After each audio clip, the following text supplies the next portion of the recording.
This sermon, The Mark of the Beast, was delivered on Thursday evening, May 13th, 1954, at the Branham Tabernacle, Jeffersonville, Indiana, USA. கர்த்தராகிய இயேசு கிறிஸ்துவின் பரிசுத்த நாமத்துக்கு மகிமை உண்டாவதாக. நமது அருமை சகோதரனும் 20ஆம் நூற்றாண்டின் தீர்க்கதரிசியுமான வில்லியம் மரியம் பிரன்னம் அவர்களால் 1954 வருடம் மே மாதம் வியாழன் 13ஆம் தேதி மாலையில் அமெரிக்கா, இந்தியானா, ஜெஃபர்சன்வில்லில் உள்ள பிரன்னம் ஜெப கூடாரத்தில் the mark of the beast, மிருகத்தின் முத்திரை என்ற தலைப்பின் கீழ் கொடுக்கப்பட்ட செய்தியை இப்பொழுது நீங்கள் தமிழாக்கத்துடன் கேட்கப் போகிறீர்கள்.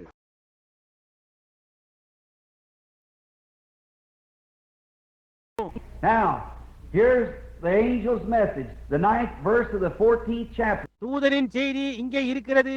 வெளிப்படுத்தின விசேஷம் 14ஆம் அதிகாரம் 9ஆம் வசனம். Read a couple of these scriptures here I got written out. நான் இங்கே எழுதி வைத்திருக்கும் ஒரு சில வசனங்களை வாசிப்போம். And the angel and the third angel followed them, saying with a loud voice, அவர்களுக்கு பின்னே மூன்றாம் தூதன் வந்து மிகுந்த சத்தமிட்டு, If any man worship the beast, his image, and receive his mark in his forehead or hand, மிருகத்தையும் அதன் சொரூபத்தையும் வணங்கி தன் நெற்றியிலாவது தன் கையிலாவது அதன் முத்திரையை தரித்துக் கொள்ளுகிறவனவனோ, the same shall drink of the wine of the wrath of God, which is poured out without mixture into the cup of his indignation. அவன் தேவனுடைய கோபாக்கினியாகிய பாத்திரத்திலே கலப்பில்லாமல் வார்க்கப்பட்ட அவருடைய உக்கிரமாகிய மதுவை குடித்து, and shall be tormented with fire and brimstone in the presence of the holy angels and in the presence of the Lamb. பரிசுத்த தூதர்களுக்கு முன்பாகவும் ஆட்டுக்குட்டியானவருக்கு முன்பாகவும் அக்கினினாலும் கந்தகத்தினாலும் வாதிக்கப்படுவான். Sure don't want nothing to do with that. நிச்சயமாக அதனோடு எந்த காரியமும் நமக்கு வேண்டாம். Look, and the smoke of their torment ascended up forever and ever. கவனியுங்கள், அவர்களுடைய வாதையின் புகை சதா காலங்களில் எழும்பும். And they have no peace day or night who worship the beast and his image, and whosoever receives the mark of his name. மிருகத்தையும் அதன் சொரூபத்தையும் வணங்குகிறவர்களுக்கும் அதனுடைய நாமத்தின் முத்திரையை தரித்துக் கொள்ளுகிற எவனுக்கும் இரவும் பகலும் இளைப்பாறுதல் இராது. I don't want nothing to do with that, I'm sure. அதனோடு எனக்கு எந்த காரியமும் வேண்டாம், நான் நிச்சயமாய் கூறுகிறேன். Listen to the next verse while I'm looking at it. ஆம், நாம் அதை பார்த்து கொண்டிருக்கையில் அடுத்த வசனத்தை பாருங்கள். Here is the patience of the saints. Here are they that keep the commandments of God and have faith in Jesus Christ. தேவனுடைய கற்பனைகளையும் இயேசுவின் மேலுள்ள விசுவாசத்தையும் காத்துக் கொள்ளுகிறவர்களாகிய பரிசுத்தவான்களுடைய பொறுமை இதிலே விளங்கும் என்று கூறினார். Now the 15th chapter and the 2nd verse. இப்பொழுது 15ஆம் அதிகாரம் 2ஆம் வசனம். And listen now, in the 15th chapter and the 2nd verse. இப்பொழுது கவனியுங்கள், 15ஆம் அதிகாரம் 2ஆம் வசனம். Now we was reading then from the 14th and the 9th verse. நாம் 14ஆம் அதிகாரம் 9ஆம் வசனம் முதல் வாசித்துக் கொண்டு வருகிறோம். Now the 15th and the 2nd verse. இப்பொழுது 15ஆம் அதிகாரம் 2ஆம் வசனம். And the first went and poured out his vial upon the earth. முதலாம் தூதன் போய் தன் கலசத்தில் உள்ளதை பூமியின் மேல் ஊற்றினான். And there fell a noisome, grievous sores upon man which had the mark of the beast, and upon them which worship his image. உடனே மிருகத்தின் முத்திரையை தரித்தவர்களும் அதன் சொரூபத்தை வணங்கினவர்களும் ஆகிய மனுஷர்களுக்கு பொல்லாத கொடிய புண் உண்டாயிற்று. The 16th chapter and the 2nd verse. 16ஆம் அதிகாரம் 2ஆம் வசனம். And with whom the kings of the earth have committed fornication, and the inhabitants of the earth have been made drunk with the wine of the wrath of the fornication. மகா வேசியோட பூமியின் ராஜாக்கள் வேசிதனம் பண்ணினார்களே, அவர்களுடைய வேசிதனமாகிய மதுவால் பூமியின் குடிகளும் வெறி கொண்டிருந்தார்களே. Just a minute, I beg your pardon. must turn two of them at once. நான் பக்கத்து திருப்பினேன், 2 பக்கங்களை ஒன்றாய் திருப்பி இருக்க வேண்டும். All right. Now, the 20th chapter and the 4th verse. சரி, இப்பொழுது 20ஆம் அதிகாரம் 4ஆம் வசனம் முதல்.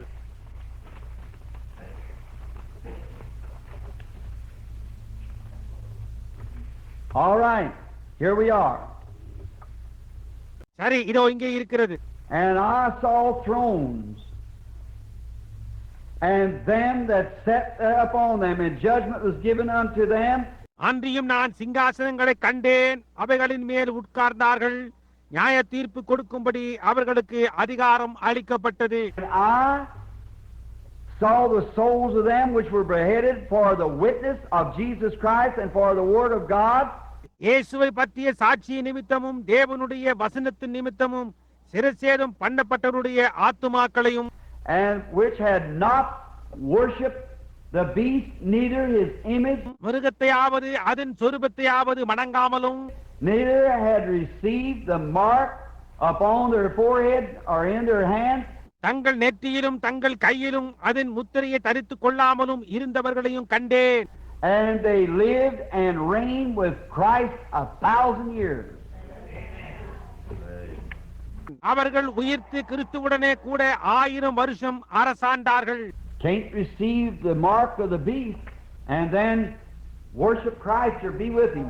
மிருகத்தின் முத்திரையை பெற்றுக்கொண்டு அதற்கு பின்னர் கிறிஸ்துவை ஆராதிப்பதும் அல்லது அவரோடு இருப்பதும் முடியாதது.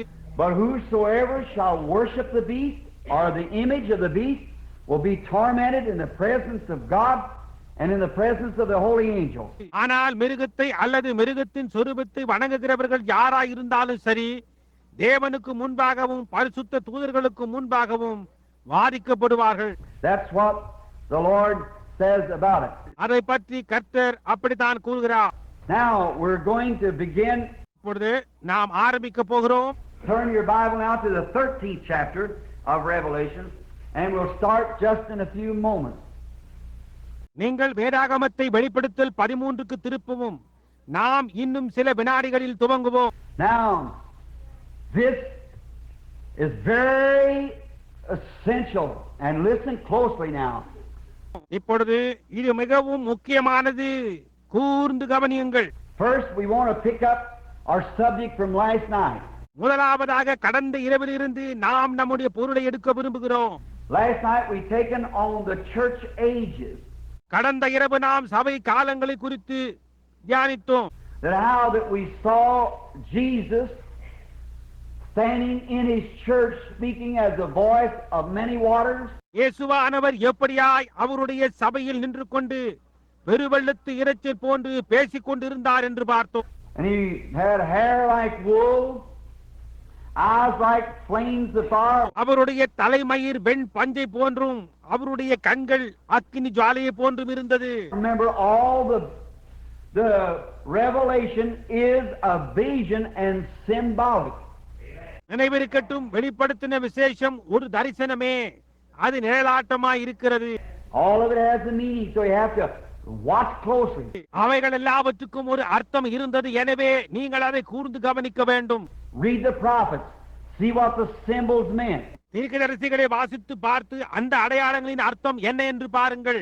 Then compare it over here, so that you'll know what the symbols really mean. அதன் பிறகு அதை இங்கே ஒப்பிட்டு பாருங்கள், அதனால் அடையாளங்களின் உண்மையான அர்த்தம் என்னவென்று நீங்கள் அறிந்து கொள்வீர்கள். Had eyes like flames of fire running to and fro through the earth. அக்கினி ஜுவாலையை போன்ற கண்களை உடையவராய் பூமியின் ஊடாக போவதும் வருவதுமாய் ஓடிக்கொண்டிருந்தது. And we found out that those flames like swords, a sword went out of his mouth, and a two-edged sword. அக்கினி ஜுவாலைகள் என்று பார்த்தோம், அது அவருடைய இருபுறமும் கருக்குள்ள பட்டை. And we found out that that was the word of God went forth from the church's mouth. அது சபையின் வாயிலிருந்து புறப்பட்ட தேவனுடைய வார்த்தை என்று நாம் கண்டறிந்தோம். And it was even cuts to the mire of the bone and a discerner of the thoughts and the intents of the heart. Hebrews the 4th chapter. கணுக்கனையும் ஊனையும் பிரிக்கத்தக்கதாகவும் உருவ குத்துகிறதாயும் இருதயத்தின் நினைவுகளையும் யோசனைகளையும் வகையறுக்கிறதாயும் இருந்தது. எபிரேயர் 4ஆம் அதிகாரம். We found the church standing there in its beauty. Christ just molded into it. தன்னுடைய அழகிலே நின்று கொண்டிருக்கிற சபையை நாம் கண்டறிந்தோம். கிறிஸ்து தம்மை அதற்குள்ளாக வார்ப்பித்துக் கொண்டார். And the church had a white garment on. சபை வெண் வஸ்திரத்தை உடையதாய் இருந்தது. And you notice it was a woman around the breast. It had the garment covering over her shame. கவனியுங்கள், அது ஒரு ஸ்திரீயா இருந்தது. மார்பை சுற்றி அவளுடைய வெட்கத்தை மறைக்க வஸ்திரத்தால் அதை மூடியிருந்தார். And had a golden cord pulled around it that held it around the breast. அவள் ஒரு பொன் கச்சையை சுற்றி கட்டிக் கொண்டிருந்தால் அது மார்பை சுற்றி வஸ்திரத்தை இறுக பற்றிக் கொண்டிருந்தது. White, speaking the righteousness of Christ. வெண்மை, அது கிறிஸ்துவின் நீதியை குறித்து பேசுகிறது. And the golden cord represented the gospel. அந்த பொற்கச்சை சுவிசேஷத்துக்கு பிரதித்துவமாய் இருக்கிறது. The preaching of the gospel brings the Holy Spirit over the church, the righteousness of Christ. சுவிசேஷத்தை பிரசங்கித்தல் பரிசுத்த ஆவியையும் கிறிஸ்துவின் நீதியையும் சபையின் மேல் கொண்டு வருகிறதா இருக்கிறது. Holds it there tight with the string, the girdle string. அங்கே அதை பற்றி பிடிக்கிறது, கச்சையின் பொற்கயிர்களால் கட்டப்பட்டிருக்கிறது. Then he was standing up on feet like brass that had been burnt in the furnace. பின்னர் அவர் உலைகளத்தில் காய்ந்த பிரகாசமான வெண்கலம் போல் இருந்த பாதங்களின் மேல் நின்று கொண்டிருந்தார். Brass speaks of divine judgment. வெண்கலம் என்பது தெய்வீக நியாய தீர்ப்பை குறித்து காட்டுகிறது. And God, to appease his great oath that he took, he sent Christ, and Christ paid the divine judgment. தேவன் தாம் எடுத்துக்கொண்டதான அவருடைய மகத்தான உறுதி பிரமாணத்தை காத்துக்கொள்ளும்படியாக அவர் கிறிஸ்துவை அனுப்பினார். கிறிஸ்துவானவர் அந்த தெய்வீக நியாய தீர்ப்பின் கிரயத்தை செலுத்தினார். And then the church is based upon divine judgment, Christ standing in his place. கிறிஸ்துவானவர் சபையின் ஸ்தானத்திலே நின்று கொண்டிருக்க சபையானது அதன் பின்னர் தெய்வீக நியாய தீர்ப்பின் அடிப்படையின் மேல் இருக்கிறது. What a beautiful picture. Standing in 7 golden candlesticks. 7 பொன் குத்துவிளக்குகளின் மத்தியில் நின்று கொண்டிருக்கிறது. என்ன ஒரு அருமையான காட்சியா இருக்கிறது. And then we find out that the first church age what they had. பின்னர் முதல் சபையின் காலத்தில் அவர்களுக்கு என்ன இருந்தது என்று நாம் கண்டறிந்தோம். How many was here last night? Let's see your hand. All right, that's fine. நேற்றிரவு எத்தனை பேர் இங்கு இருந்தீர்கள்? உங்கள் கரங்களை உயர்த்துங்கள், காணட்டும். சரி, அது அருமையாயிருக்கிறது. The first church age we found out in the Ephesian church age, they had the baptism of the Holy Spirit. முதலாம் சபையான எபேசு சபை காலத்தில் பரிசுத்த ஆவியின் அபிஷேகத்தை பெற்றிருந்தார்கள் என்று கண்டறிந்தோம். And they baptized people in water. அவர்கள் ஜனங்களை தண்ணீரினால் ஞானஸ்நானம் கொடுத்தார்கள். And they had all kinds of signs and wonders was to accompany the believer. எல்லா விதமான அடையாளங்களும் அற்புதங்களும் விசுவாசிகளை பின்தொடர வேண்டியதாக இருந்தது. And that how over in every church age it began to dim out. எப்படியாய் ஒவ்வொரு சபை காலத்திலும் அது மங்கி போக துவங்கியது. The second round, third round, then to the dark age. இரண்டாவது சுற்று, மூன்றாவது சுற்று, பின்னர் இருண்ட காலத்தினூடாக சென்று and they come out with a false name. With a false baptism. Both for water and Holy Spirit. ஒரு கள்ள நாமத்தோடும் ஒரு கள்ள ஞானஸ்தானத்தோடும் அவர்கள் வெளியே வந்தார்கள். இரண்டும் தண்ணீருக்காகவும் பரிசுத்த ஆவிக்காகவும். And then they come on down the next age and they lightened up a little. பிறகு அவர்கள் அப்படியே தொடர்ந்து அடுத்த காலத்துக்கு வந்து சிறிது வெளிச்சத்தை பெற்றனர். And then there was a door set for the opening between the Philadelphian and the Laodicean church age. அதன் பின்னர் திறக்கும்படியாக அங்கே ஒரு வாசல் பிலடெல்பியா சபையின் காலத்திற்கும் லவோதிக்கேயா சபையின் காலத்துக்கும் இடையே வைக்கப்பட்டிருந்தது. And then the Laodicean got lukewarm and went plumb out from it all till God spurted it out of his mouth. அதற்கு பின்னர் லவோதிக்கேயா வெதுவெதுப்பாகி முற்றிலுமாய் அதனின்றே தேவனே அவருடைய வாய் நின்று வாந்தி பண்ணி போடும் அளவிற்கு வெளியே சென்று. Right, that's scripture. அது சரி, அது வேத வாக்கியங்களாய் இருக்கிறது. And every historian and every orthodox believer knows that those 7 church ages or 7 golden candlesticks, as the Bible said, was the 7 church ages. எந்த ஒரு வரலாற்றுக்காரனும் எந்த ஒரு ஆச்சார சபை விசுவாசியும் வேதாகமும் கூறுகின்றபடியே அந்த 7 சபை காலங்களும் அல்லது 7 பொன் கொத்து விளக்குகளும் 7 சபை காலங்கள் என்று அறிந்திருக்கிறார். Like the Old Testament types of the New here. And just as it went out. பழைய ஏற்பாடு இங்கே அது அப்படியே வெளியே சென்றது போன்று புதிய ஏற்பாட்டிற்கு பாவனையாயிருக்கிறது. But there's to be a great shaking and a revival just before the closing of the Gentile dispensation before the Jews pick it up again. ஆனால் புறஜாதியாரின் காலத்தின் முடிவிற்கு முன்னதாகவும் யூதர்கள் மீண்டுமாய் அதை பற்றிக் கொள்வதற்கு முன்னதாகவும் அங்கே மகத்தான ஒரு குலுங்கலும் ஒரு எழுப்புதலும் உண்டாயிருக்கிறது. Remember, Gentiles are only limited amount of time for grace. நினைவிருக்கட்டும், புறஜாதியாருக்கு கிருபைக்காக கொடுக்கப்பட்ட நேரம் வரம்புக்கு உள்ளாயிருக்கிறது. The Bible said they would trod down the walls of Jerusalem. Jesus said, until the Gentile dispensation would be finished. That's right. அவர்கள் எருசலேமின் மதில்களை இடித்து போடுவார்கள், புறஜாதியாரின் காலம் நிறைவேறும் வரைக்கும் இவ்விடமாய் இருக்கும் என்று வேதாகமம் கூறுகிறது என்று இயேசு கூறினார். அது சரி. It's got a definite set time of finish. அது முடிவதற்கு ஒரு குறிப்பிட்ட அளவு நேரம் அதற்கு இருக்கிறது. And we find out the things that they did back there. அங்கே அவர்கள் அப்போது செய்த காரியங்களை நாம் கண்டறிந்தோம். We noticed the signs and wonders that accompanied it, how Christ told them how wonderful it was and how they were. அடையாளங்களும் அற்புதங்களும் அவர்களை பின்தொடர்ந்தன என்றும் எவ்வளவு அது அற்புதமாய் இருந்தது என்றும் அவர்கள் இருந்தார்கள் என்றும் நாம் கவனித்தோம். Then the light began to get dimmer and dimmer, went out. அதன் பிறகு வெளிச்சம் மேலும் மேலும் மங்கவும் துவங்கியது. And then just at the closing, it was to be another open door set for the church. பின்னர் முடிகின்ற அந்த வேளையிலே அங்கே இன்னொரு திறந்த வாசல் சபைக்காக அங்கே வைக்கப்பட்டிருந்தது. Now, let's stop right here before we get into it. நாம் அதற்குள்ளா போவதற்கு முன்பாக நாம் இங்கே சற்று நிறுத்துவோம். Notice, let's pick up another prophecy comes on my mind.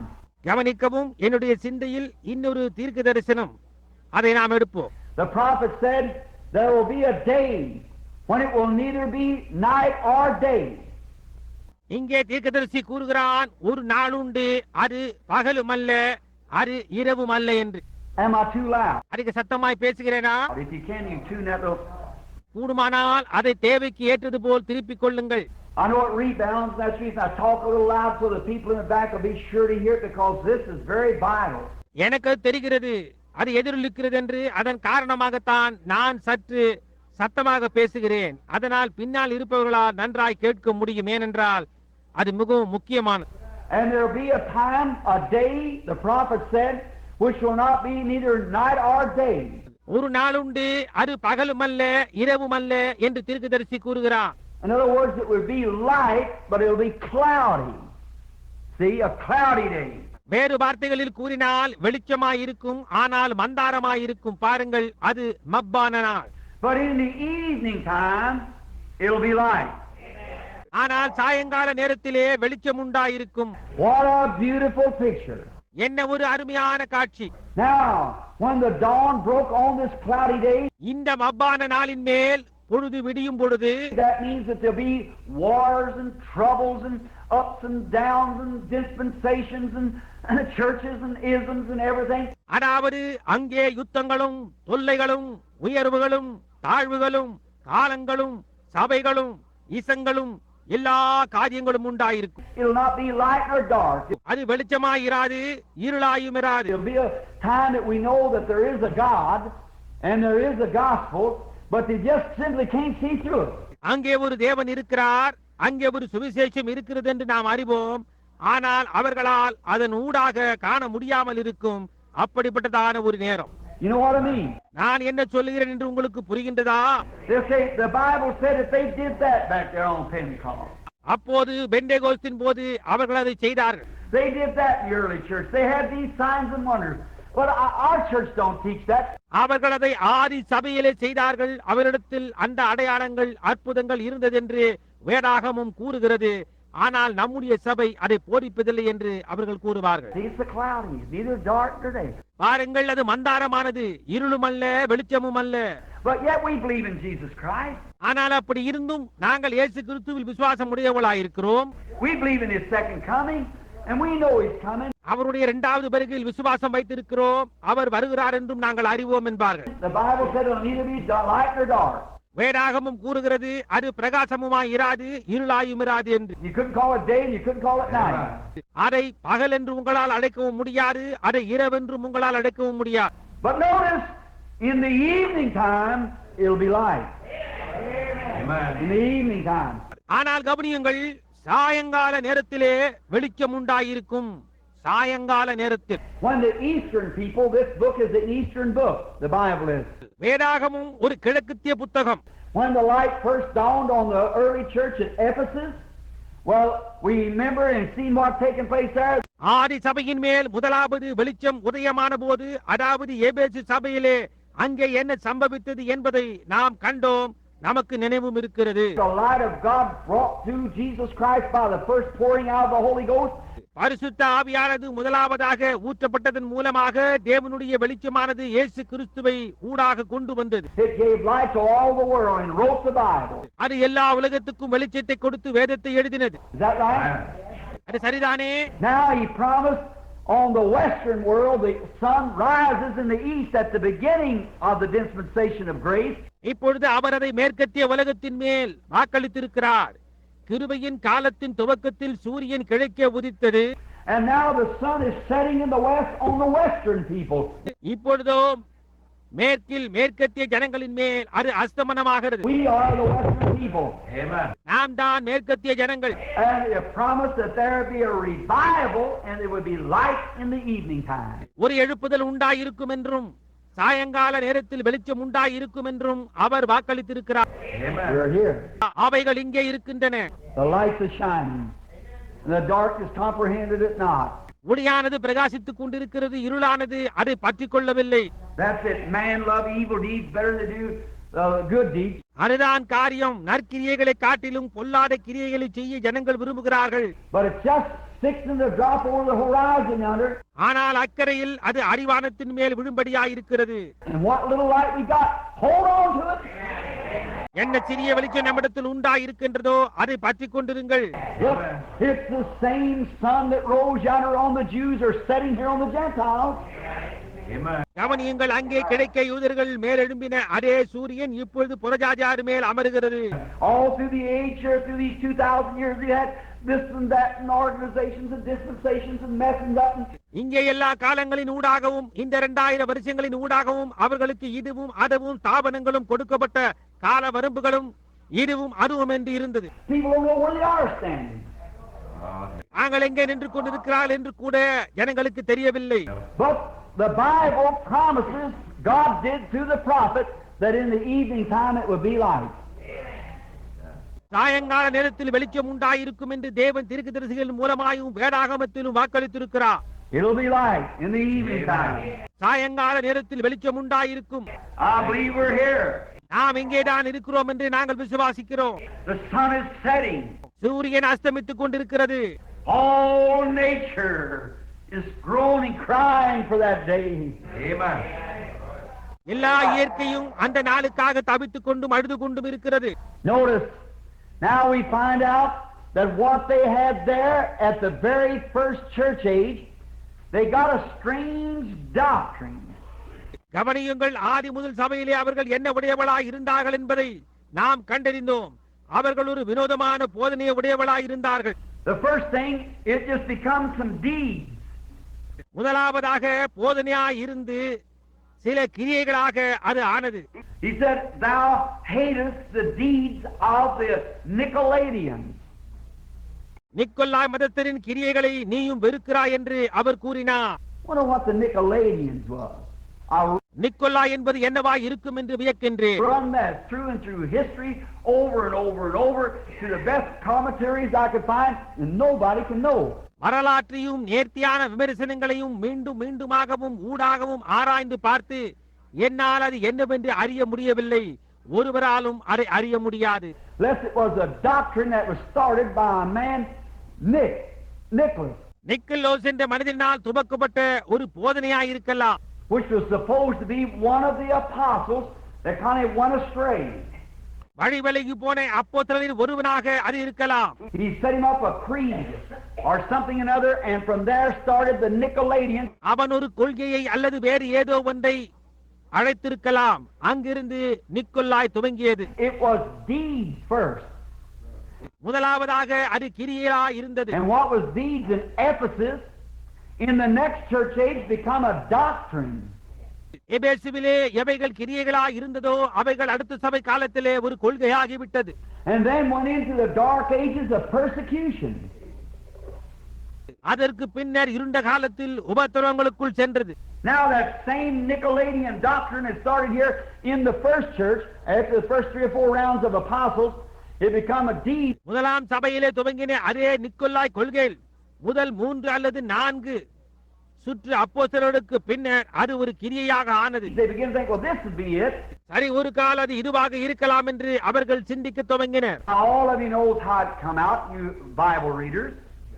அது எப்படி வெளியே வந்தது என்று உங்களுக்கும் வேத வாசகர்களாகிய உங்கள் யாவருக்குமே தெரியும். Now, it started up at about 306, what they call the conversion of Constantine. அது கிபி 600 அல்லது 360 துவங்கினது. கான்ஸ்டன்டைனின் மனமாற்றம் என்று அவர்கள் அதை அழைக்கின்றனர். He never was converted.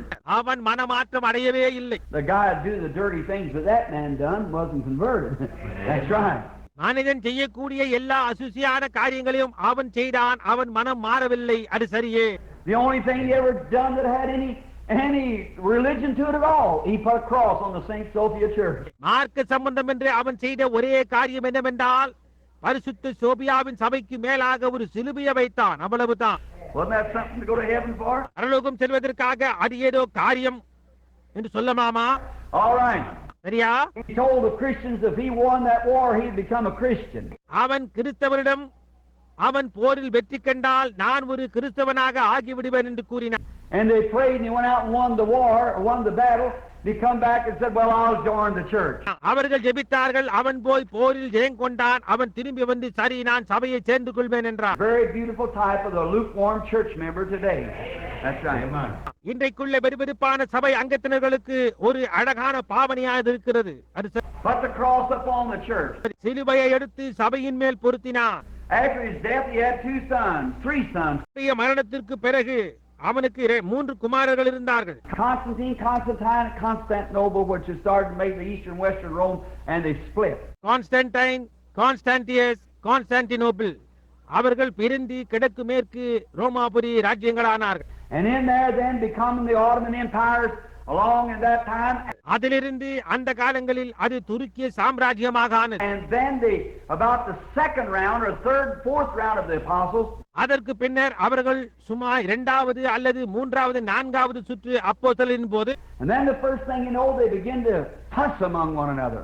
அவர்களுக்குள் முதலாவதான காரியம் ஒருவருக்கொருவர் பேதங்கள் உண்டானது. And they broke up little isms. அவர்கள் உடைந்து சிறு சிறு இசங்களானார்கள். Everybody, you take a church. When that Wesley Methodist Church was in power, she was power when John Wesley was here. அவர்கள் ஒவ்வொருவரும் ஒரு சபையை எடுத்துக்கொள்ளுங்கள். வெஸ்லி மெத்தடிஸ்ட் சபையானது தன் ஆதிக்கத்தில் இருந்தபோது, ஜான் வெஸ்லி இருந்தபோது அது தன் அதிகாரத்தில் இருந்தது.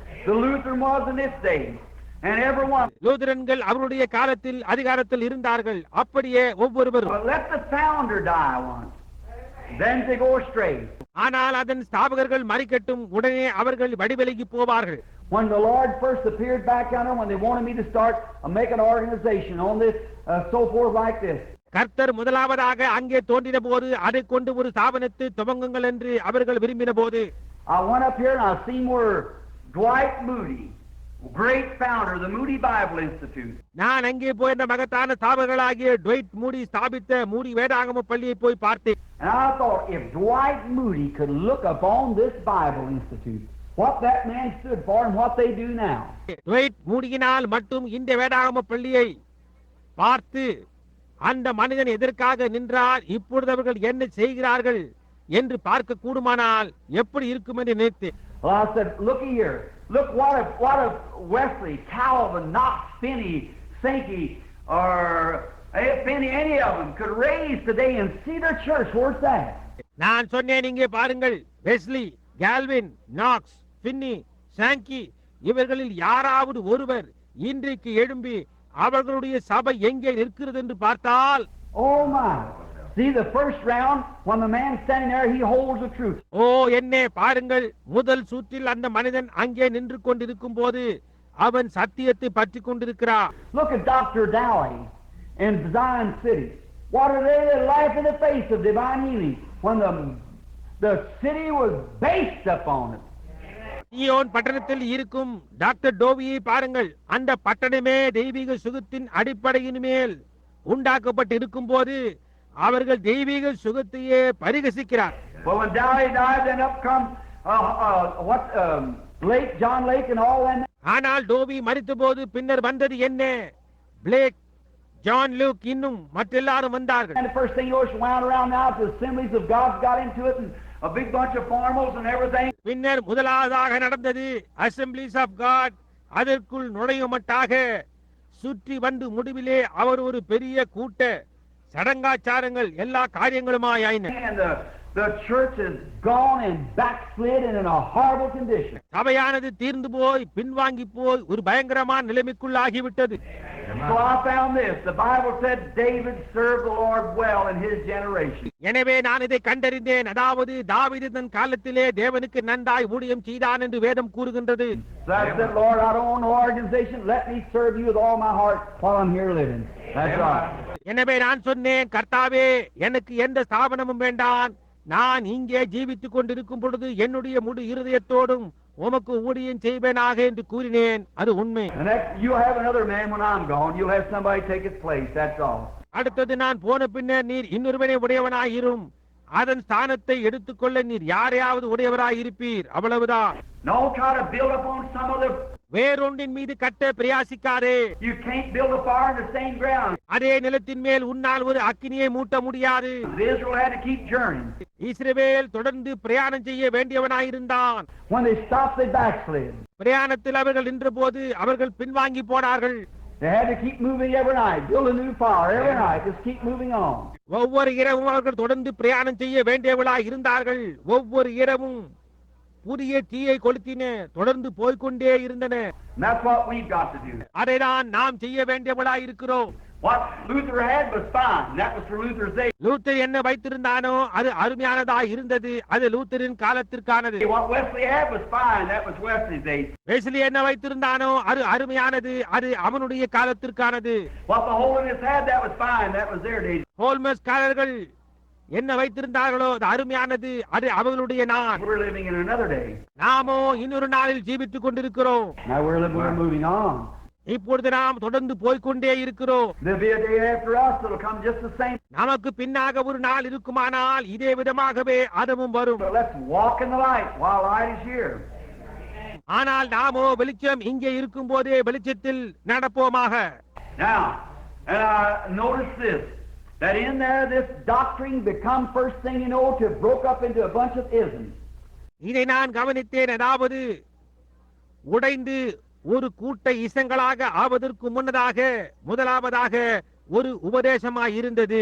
Then the Romans got converted. அதற்கு பின்னர் ரோமர்கள் மதம் மாறினார்கள்.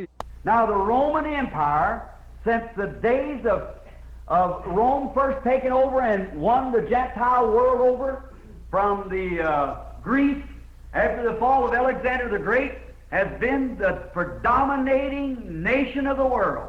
ரோமர்கள் முதலாவதாக ராஜ்யத்தை மகத்தான அலெக்சாண்டருடைய வீழ்ச்சிக்கு பின்னர் புறஜாதியாரின் உலகத்தை கிரேக்கரிடம் இருந்து முதலாவதாக ஜெயித்த போது ரோம சாம்ராஜ்யம் உலகத்தின் மேல் ஆதிக்கம் செலுத்தும் தேசமாயிருந்தது.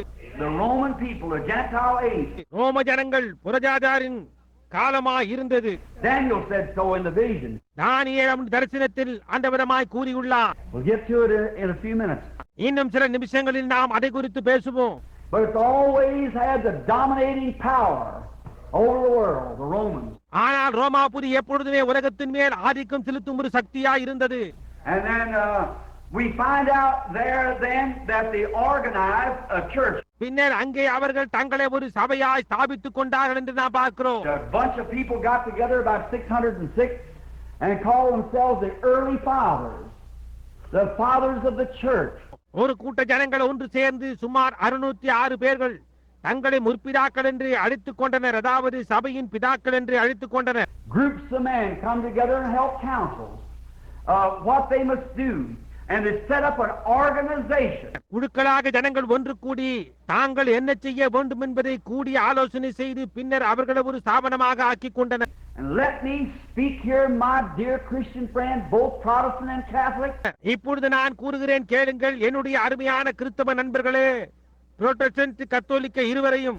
And I suppose I've got Catholic friends sitting here. I'm not saying this to hurt your feelings. எனக்குள்ள கத்தோலிக்க நண்பர்கள் இங்கே அமர்ந்திருக்கிறார் என்று நினைக்கிறேன். உங்கள் உணர்ச்சிகளை புண்படுத்த வேண்டும் என்பதற்காக நான் இதை கூறவில்லை. Because just hold on just a few minutes and we'll get the Branham Tabernacle in it also. See, just a minute. ஏனென்றால் ஒரு சில நிமிஷங்கள் அமைதியாய் கேளுங்கள், நாம் பிரண்ணாம் ஜெப கூடாரத்தையும் அதில் சேர்த்துக் கொள்வோம். ஒரு நிமிஷம் பொறுமையாயிருங்கள். We only have to preach the gospel as it's laid. கூறப்பட்டிருக்கும் வண்ணமாக நாம் சுவிசேஷத்தை பிரசங்கிக்க வேண்டியவளா இருக்கிறோம். No matter where.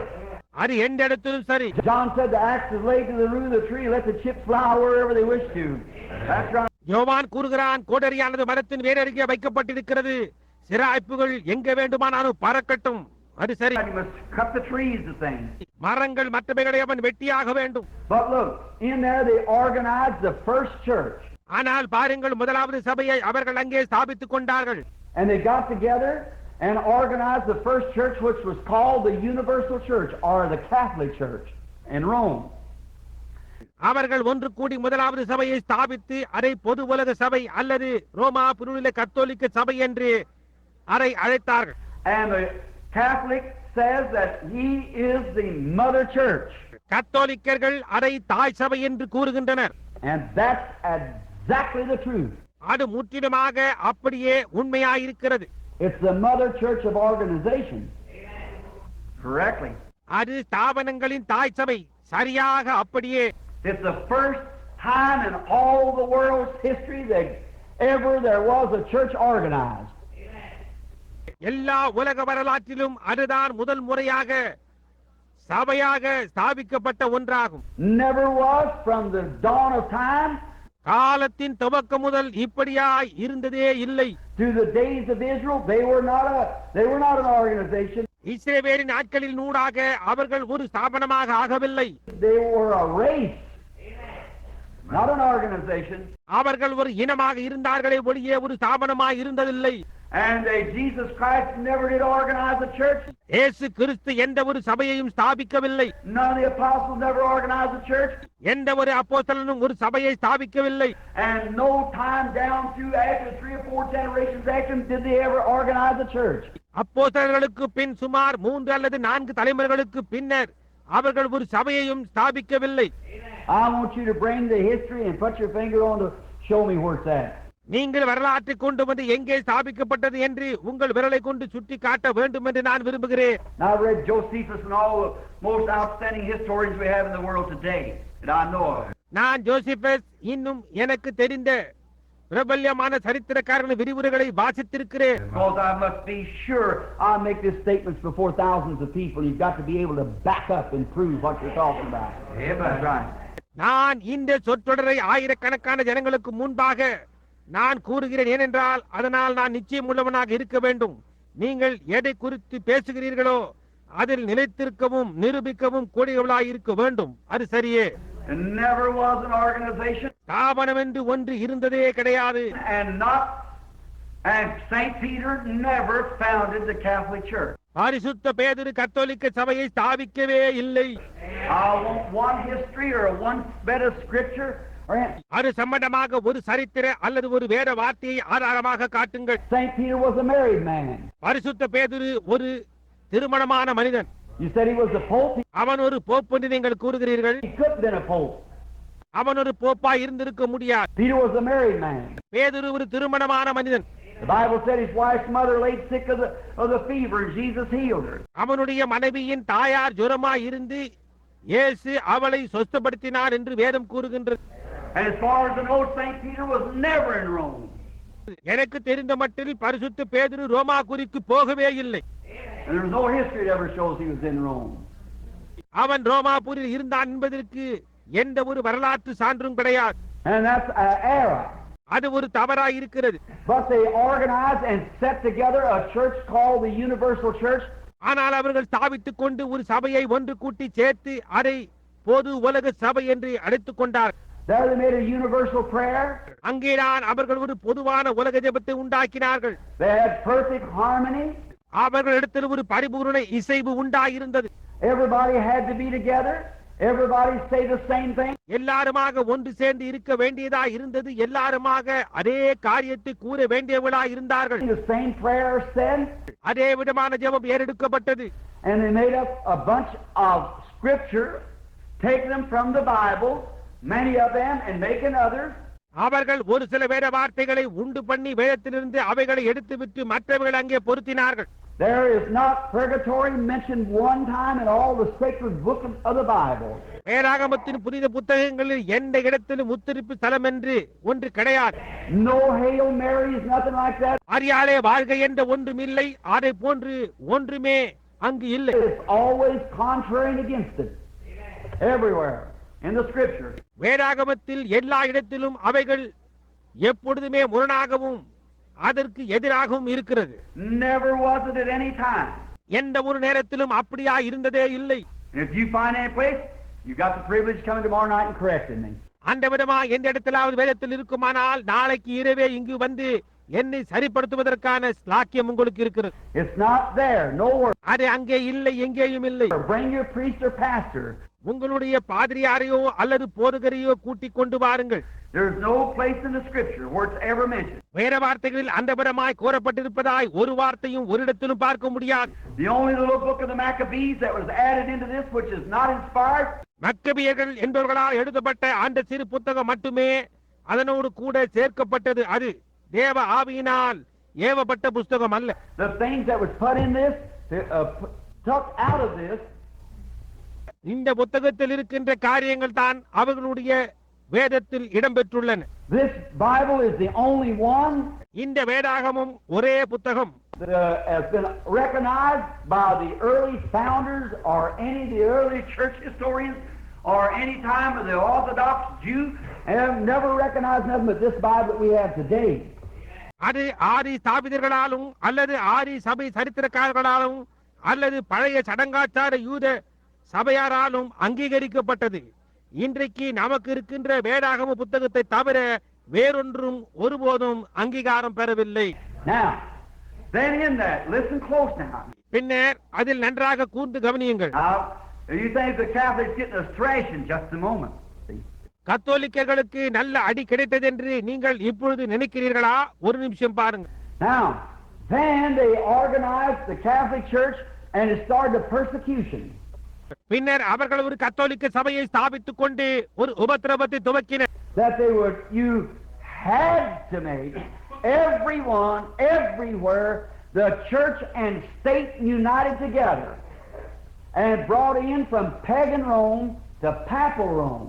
எல்லாரும் எல்லாவிடத்தும் இந்த சபைக்குள்ளாக்கி சபையையும் அரசியலும் ஆட்சியையும் ஒன்றாக இணைத்து ஒரு அஞ்ஞான ரோமாபுரியிலிருந்து ஒரு போப்பானவரின் ரோமாபுரிக்கு கொண்டு வந்தார். In other words, from a pagan superstition, they adopted Christianity in their own form. வேறு வார்த்தைகளில் கூறினால் ஒரு அஞ்ஞான மூட நம்பிக்கையிலிருந்து அவர்கள் ஒரு கிறிஸ்தவத்துக்கு அவர்கள் விரும்பின சொந்த ரூபத்தில் அதை பற்றிக் கொண்டார். See, they couldn't understand why that man was standing and prayed to nothing. They were pagans. புரிகின்றதா? ஒரு மனிதன் எழும்பி நின்று எதையும் பார்க்காமல் ஏன் ஜெபிக்க வேண்டும் என்பதை அவர்களால் புரிந்து கொள்ள முடியவில்லை. அவர்கள் அஞ்ஞானிகளாய் இருந்தார்கள். So they just took down Venus and put up Mary. எனவே அவர்கள் வீனஸ் தேவதையை கீழே இறக்கிவிட்டு அங்கே மரியாளின் சிலையை அதற்கு பதிலாக வைத்தார்கள். Took down Jupiter, put up Peter. அவர்கள் யூபிட்டரை கீழே இறக்கி பேதுருவின் சிலையை அங்கே வைத்தார்கள். Some kind of a statue to worship. ஆராதிப்பதற்கு ஏதாவது ஒரு சிலையை வைத்தார்கள். Now, and they worship before that. இப்பொழுதோ அவர்கள் அதற்கு முன்பாக நின்று அதை ஆராதிக்கிறார்கள். They made a universal prayer, said it in Latin so it would never fail and so forth. அவர்கள் ஒரு பொதுவான உலக ஜெபத்தை செய்தார்கள். அது மாறக்கூடாது என்பதற்காக அந்த ஜெபத்தை லத்தீன் மொழியிலே எடுத்தார்கள். They always say the same. அவர்கள் எப்பொழுதும் அதே ஜெபத்தை செய்வார்கள். And you cannot discuss or debate with a Catholic priest or no Catholic upon the basis of the Bible. ஒரு கத்தோலிக்க பாதிரியோடும் அல்லது எந்த ஒரு கத்தோலிக்கனோடும் வேதாகமத்தின் அடிப்படையின் மேல் உங்களால் விவாதிக்கவோ அல்லது தர்க்கிக்கவோ முடியாது. One set this young priest down here set my house just recently. இங்கே உட்கார்ந்து கொண்டிருக்கும் இந்த வாலிப பாதிரி அண்மையில் என்னுடைய வீட்டில் உட்கார்ந்து கொண்டு He said, "You Protestants, you read the Bible and stay home. புரொட்டஸ்டன்ட்களாகிய நீங்கள் வேதத்தை வாசித்துவிட்டு வீட்டில் இருந்து விடுகிறீர்கள். We Catholics go to church and worship." ஆனால் கத்தோலிக்கர்களாகிய நாங்களோ சபைக்கு சென்று ஆராதிக்கிறோம் என்று கூறினார். I said, "But what?" நான் அதற்கு ஆனால் என்ன, That's it. அவ்வளவுதான். Answer me that. இப்பொழுது நீங்கள் எனக்கு அதற்கு பதிலித்தாருங்கள். He said God is in His church. அதற்கு அவர் தேவன் அவருடைய சபையில் இருக்கிறார் என்றார். I said He, not one speck of Scripture says so. வேற வார்த்தைகளில் ஒரு இமி கூட இவ்விதமாக கூறவில்லையே. I said God is in His Word. தேவன் அவருடைய வார்த்தையில் இருக்கிறார் என்று. He said let every man's word be a lie and mine true. தேவனே சத்தியபரர் என்றும் எந்த மனுஷனும் பொய்யன் என்றும் அவர் கூறியிருக்கிறார். He said don't you think a whole group of men counseling together would be more authority than just one man? ஒரு கூட்ட மனிதர்களாய் இருந்து ஒன்று சேர்ந்து ஆலோசனை பண்ணுவது ஒரு மனிதனுடைய ஆலோசனையை காட்டிலும் அதிக அதிகாரம் உள்ளதாய் இருக்கும் என்று நீர் கருதவில்லையா என்றார். I said no, if the one man's in the will of God, he's got the truth. நான் சொன்னேன் இல்லை, அந்த ஒரு மனிதன் ஒரு கால் தேவனுடைய சித்தத்தை உடையவனாய் இருந்தால் அவன் சத்தியத்தை உடையவனாய் இருக்கிறான். I've always proved it. இப்பொழுதும் அது நிரூபிக்கப்பட்டதாய் இருக்கிறது. Like with Jehoshaphat and Micah, the lessons we just had the other day, last Sunday. யோசபாத்துக்கும் மிகாயாவுக்கும் உண்டாய் இருந்தது போன்று கடந்த ஞாயிறன்று நாம் அந்த பாகத்தை பார்த்தோம். When Micah went up there and 400 preachers standing saying, "Go up, the Lord is with you. Go up, the Lord is with you." மிகாயா அங்கே போன போது அங்கே 400 பேர்கள் நின்று கொண்டு போம் கர்த்தர் உம்மோடு கூட இருக்கிறார், போம் கர்த்தர் உம்மோடு கூட இருக்கிறார் என்று கூறினார். Joshua said, "Isn't there one more here?" அதற்கு யோசபாத் வேற யாராகிலும் இங்கே இல்லையா என்றார். He said, "There's Micah, but I hate him." அதற்கு அவன் மிகாயா இருக்கிறான், ஆனால் நான் அவரை பகைக்கிறேன் என்றான். Said, "Let's hear what he says." அதற்கு அவன் என்ன கூறுகிறான் என்று கேட்போம் என்றான் அவன். Go on up, but I've seen Israel scattered like a sheep. அவனும் நீர் போம், இஸ்ரவேல் எல்லாரும் மேய்ப்பனில்லாத ஆடுகளைப் போல சிதறப்பட்டதை கண்டேன் என்றான். So didn't I tell you? See? அதற்கு அவன் நான் உம்மிடத்தில் சொல்லவில்லையா என்றான். புரிகின்றதா? So who was right there? அப்படி இருக்க அங்கே யார் கூறினது சரி? When 400 trained prophets standing before the man. அங்கே அந்த மனிதனுக்கு முன்பாக 400 பயிற்சி பெற்ற தீர்க்கதரிசிகள் நின்று கொண்டிருக்க, And yet one little old ragged holy roller standing back there had the truth. That's right. அங்கே ஒரு கண்டையான பரிசுத்த உருளை நின்று கொண்டிருந்தான். அவன் உண்மையானது உடையவனாய் இருந்தான். அது சரி, That's true. He did. He had the truth. அது உண்மை. அவன் அதை உடையவனாய் இருந்தான். அவன் உண்மையானது உடையவனாய் இருந்தான். He got smacked in the mouth and beat over it, but he had the truth. Amen.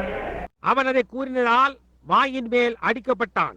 ஆனால் அவன் உண்மையை உடையவனாய் இருந்தான். So it doesn't matter how many says this or how many says that. It's what thus saith the Lord. Amen. That's true. Hallelujah. எனவே ஒரு காரியத்தை குறித்து எத்தனை பேர்கள் கூறுகிறார்கள் அல்லது எத்தனை பேர்கள் அதையே கூறுகிறார்கள் என்பது ஒரு காரியம் அல்ல. கர்த்தர் உரைக்கிறதாவது என்பதே காரியமாய் இருக்கிறது. அது உண்மை. You'll have to stand by yourself many times when you stand on the Word of God. But be sure to stand what the Lord has said. தேவனுடைய வார்த்தையை சார்ந்து நிற்கையில் அநேக சமயங்களில் நீங்களே உங்களையே சார்ந்து நிற்க வேண்டி வரும். ஆனால் தேவன் கூறின காரியத்தின் மேல் சார்ந்திருக்க நிச்சயம் உள்ளவளாயிருங்க. Now, they organized this church, great body, the Catholic Church, which is the predominating of all the religions today in the Christian realm, is Catholicism. அவர்கள் இந்த மகத்தான அமைப்பை, இந்த சபையை, கத்தோலிக்க சபையை ஸ்தாபித்தார்கள். கிறிஸ்தவ உலகத்தில் இன்றைக்கு எல்லா மதங்களிலும் மகத்தான ஆதிக்கம் செலுத்துகிறது கத்தோலிக்க சமயமே. But they say, you don't need, we don't. ஆனால் அவர்கள் கூறுகிறார்கள் நீங்கள் செய்ய வேண்டியதில்லை, நீங்கள் அப்படி செய்வதில்லை என்று. Say, where do you get not eating